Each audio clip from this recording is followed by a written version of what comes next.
Дива існують. Це довів «5 канал» завдяки новорічному проєкту «Подарунок дитині». Цього дня у чарівника на кілька годин перевтілився Володимир Волков, почесний консул Республіки Гамбія в Україні. Він вирішив здійснити бажання одразу 2 дітей. Навмання обрав 2 листи від мами дворічного Сашка Білова із Черкас та 13-річного Даніїла Малець із Києва. Малюк просив залізну дорогу, а 8-класник – ноутбук. Я сам маю 4 дітей і 2 онуків, і я відчуваю той навал емоцій, які дають діти, коли отримують подарунки.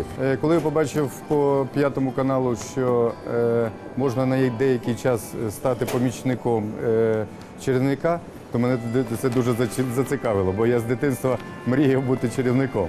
Іграшкова залізна дорога попрямувала до Черкас. Подарунок Володимира Волкова обов'язково потрапить до маленького Сашка, адже партнер проєкту «Нова пошта» – швидка та гарантована доставка у будь-який куточок України. А наша знімальна група разом із чарівником прямують до квартири Даніїла. Хлопець захоплюється математикою, проте такий необхідний ноутбук родині не по кишені. Я дуже дякую Володимиру Васильовичу за те, що він подарував мені цей ноутбук. Сьогодні збулася моя мрія.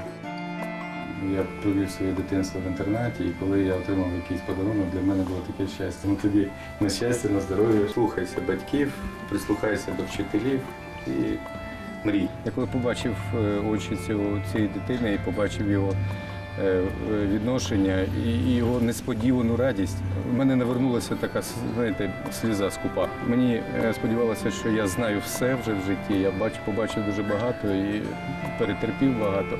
Але те, що я сьогодні відчув, це зробило в мене таку дуже велику зміну.